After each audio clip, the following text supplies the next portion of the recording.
On the day of my younger sister-in-law's wedding, what I heard from my extended family were incredibly shocking. "There's no seat for a poor ugly person like you. You finished your receptionist duties, so please go home now." What on earth did I do? Their terrible treatment of me made me stand there dumbfounded, but little did they know, the events that unfolded afterwards would leave them in despair instead. My name is Linda, a 28-year-old office worker. I was raised in a single-parent household, where my mother is busy working and I do household chores to manage our daily lives together since childhood. I went on to attend a local national university, and after graduating, I found employment at a general company. Even after starting my job, I continued to live with my mother, supporting each other until I got married. My husband, Mark, is a tall and handsome man, graduated from a prestigious private university. We met through work, and after his persistent pursuit, we got married. His sincerity and kindness have remained unchanged even after marriage. He is a husband I am proud of, and I don't deserve someone like him. Our married life with my husband is going smoothly, but I am troubled by one thing, which is the relationship with my in-laws. Everyone in my husband's family is good-looking, which secretly makes me feel insecure. We come from completely different backgrounds when it comes to eyelids. My family has naturally single eyelid, but my husband's family has beautifully double eyelids. It seems like my mother-in-law and sister-in-law have an excessive confidence in their appearance, or perhaps they revel in a sense of superiority, as they never miss an opportunity to belittle my looks whenever we meet. This is a story from the early days of our marriage. "Your sister-in-law is really ugly, isn't she?" And yeah, I wonder why Mark decided to marry a woman with such an unattractive face. It's enough. Thankfully, my father-in-law tries to intervene and stop them to some extent. But my mother-in-law and sister-in-law, who clearly have a complete disdain for me, continue with their verbal abuse. What's with the act? Even my father secretly looks down on this woman. You should say it too. Someone as ugly as you is not suitable for Mark. While being glared at by my mother-in-law and sister-in-law, my father-in-law remained silent. Unable to tolerate their verbal abuse any longer, my husband finally exploded. "Enough is enough. Stop belittling Linda all the time. You don't have the right to speak ill of the person I chose." When my husband shouted like that, my mother-in-law and sister-in-law fell silent, but with dissatisfied expressions. Perhaps sensing their lack of remorse, my husband, without hiding his frustration, said, "Let's go, Linda. I can't take it anymore." My husband said that and took my hand, leading me away from the uncomfortable in-laws' house. After that exchange, we decided to minimize our interactions with the in-laws as much as possible. We moved to an area farthest from their place, where we could still conveniently commute to work. Thanks to that, after the move, we no longer received summons from the in-laws, or had them visiting us. Even now, it seems that my husband receives frequent communication, but he seems to ignore everything except for important matters.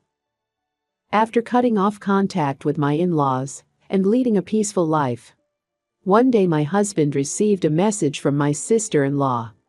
It seemed that she is getting married and wanted us to attend the wedding. Strangely enough, it wasn't just my husband who was requested to attend. They also asked for me to be present.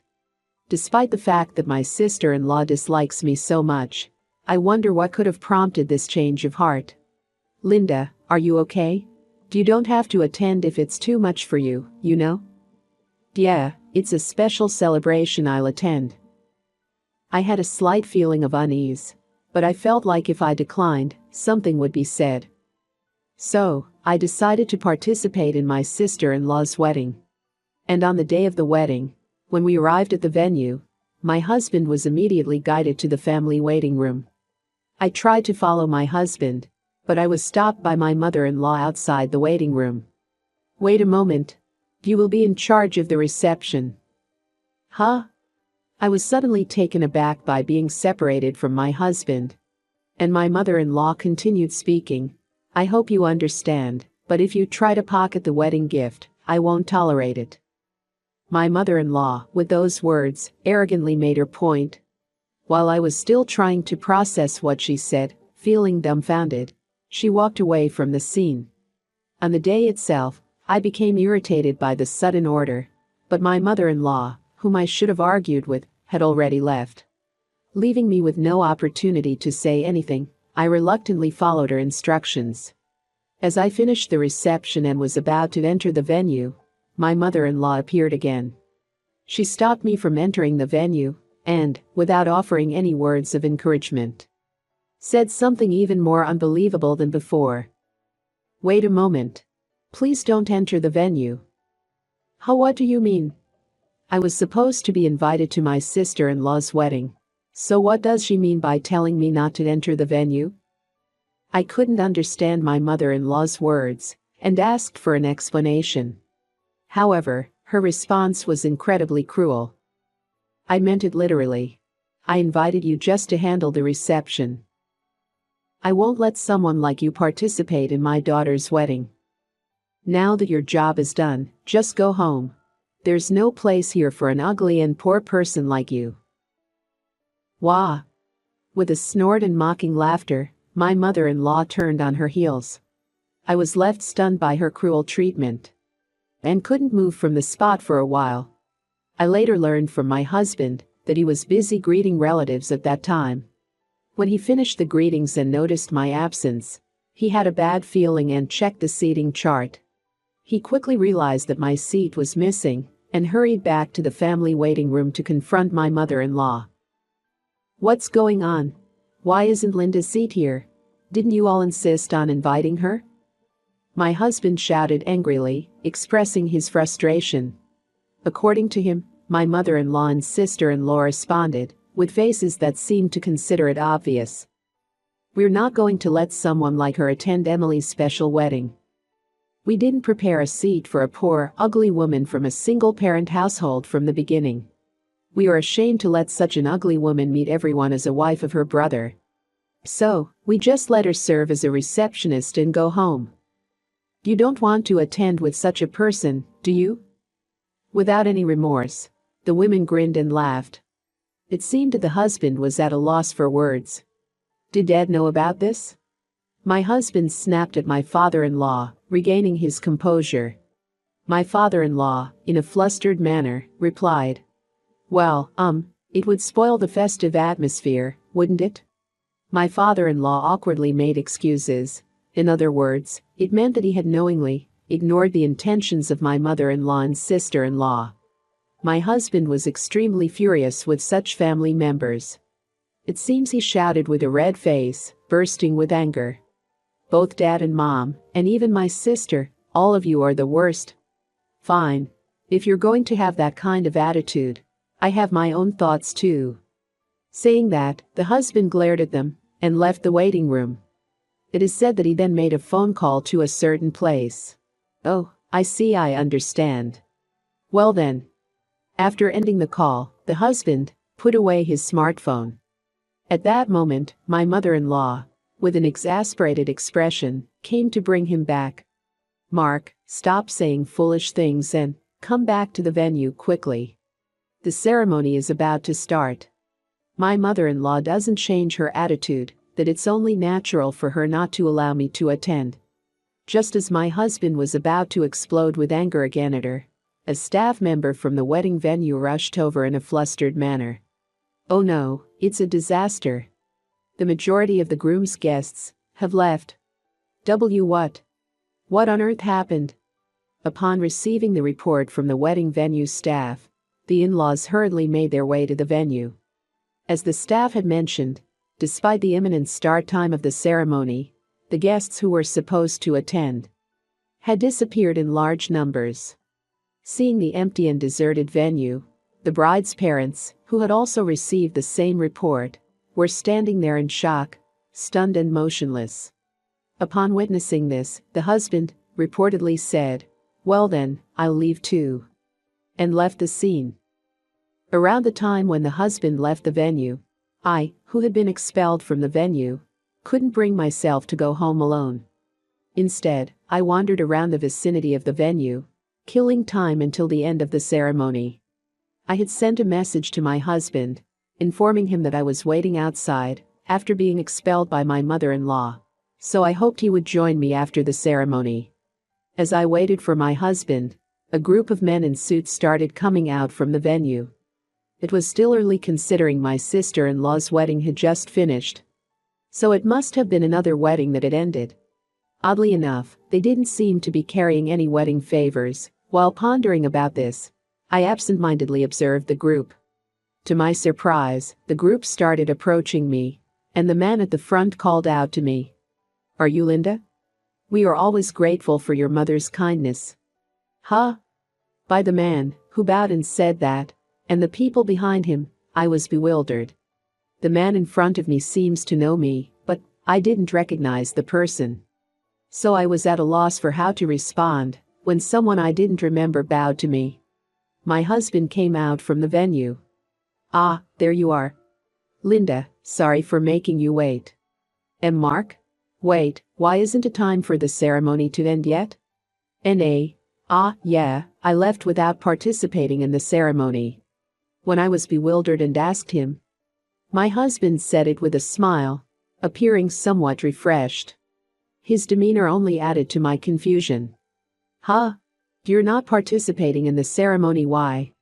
And, as family, is it okay for you not to participate?" "Linda, calm down. I'll explain everything." As my husband explained the story, I was surprised. First, the man who had bowed to me earlier was the groom's boss. Furthermore, the groom was an employee of the company my grandfather runs, and his boss happened to be my mother's subordinate. My maternal grandfather runs a company, and my mother also works there as an executive. While it is true that I grew up in a single-parent household, my mother, being an executive, earned a high income. Therefore, we did not have a particularly impoverished family environment. My role was to support my busy mother, who held the position of a company executive, by taking care of household tasks.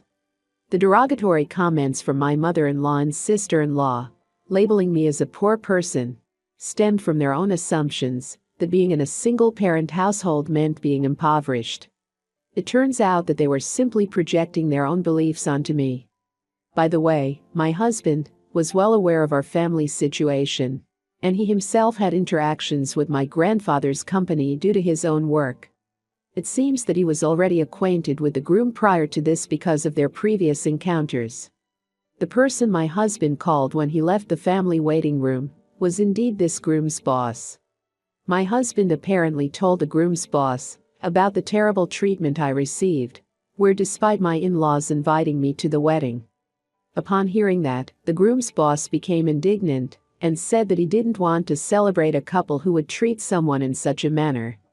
He then left the venue with his subordinates. While I was receiving such an explanation from my husband, he received a call from my mother-in-law on his phone. Unable to completely ignore the persistent phone calls, my husband reluctantly answered the phone with a pained expression on his face. Then, we could hear the voice of my panicked mother-in-law. Even though we didn't have the speakerphone on, her voice was loud enough for us to clearly hear. She was shouting at the top of her lungs. "Mark, it's terrible." The groom's boss suddenly said he couldn't bless the marriage between the groom and that bride, and left. My mother-in-law was in a state of panic. My husband casually remarked as if it was only natural, "Ah, I see. Well, it's a typical reaction for most people." "What are you talking about? What do you know? What did you say to them?" While she changed in attitude, my husband responded to my angry mother-in-law, surpassing calmness, and answered in a manner that could be described as cold. "Whatever. I simply stated the facts. The bride and her family are terrible people." What is that supposed to mean?" "The groom is in a panic, and my daughter is crying. The wedding has become a disaster. What are you going to do about it? Take responsibility." Ignoring my mother-in-law, who was shouting like a madwoman, my husband hung up the phone. It seemed he even turned off the power to prevent any further calls from her. With a serene expression, He took my hand and led me away. "Come on, Linda. Let's go home." And just like that, while I was still taken aback, the revenge plot against my in-laws by my husband came to an end. In the end, my sister-in-law's wedding was cancelled without even starting. The majority of the guests had left, and the bride and groom themselves were in no state to have a wedding, as they were greatly distraught. It's understandable that the wedding had to be called off. And later, the groom learned from his boss that my sister-in-law had been mistreating me, her sister-in-law, in collaboration with my mother-in-law. This mistreatment included regularly belittling and mistreating me, as well as the incident that occurred on the wedding day. He was informed about the terrible treatment I had endured. Upon hearing this, he became furious and decided to break off the engagement with my sister-in-law. After breaking off the engagement, according to my husband, who had encountered the groom at work, he said it was fortunate they had planned to register their marriage after the wedding. He mentioned that the groom had a wry smile on his face. My sister-in-law, on the other hand, had originally planned to split the wedding venue expenses. But the groom demanded that she pay the entire amount. However, with no money, she reluctantly borrowed and paid off the expenses. With the engagement being broken off, my sister-in-law ended up burdened with debt. She became a recluse in my in-laws' house. It seems that she spends her days insulting and berating my in-laws. "It's because of you all that I was abandoned by him. I had to go into debt, and my life is a mess. How could you do this to me? Please calm down. Shut up, you damn old hag," according to my husband, who went to see the state of my in-laws. My mother-in-law had become worn out from being constantly insulted by my sister-in-law every day. Due to stress and had severe skin problems. Both of them had lost any trace of their once proud beauty. The wedding venue that was supposed to hold their wedding had suffered from spreading rumors and a significant decrease in customers to the point of near bankruptcy. The wedding venue was not at fault, so I feel sorry for them. According to my husband, his phone received daily messages from my in-laws, seeking help and asking for a resolution to the situation. However, my husband chose to ignore and continue disregarding their pleas for assistance. My husband chose not to respond or address their messages, and he continued to ignore them. In the midst of all this, my husband decided to change jobs and join my grandfather's company, and we moved closer to my family's home. I had been wanting to support my mother, who was still working, and my husband realized this and made it happen.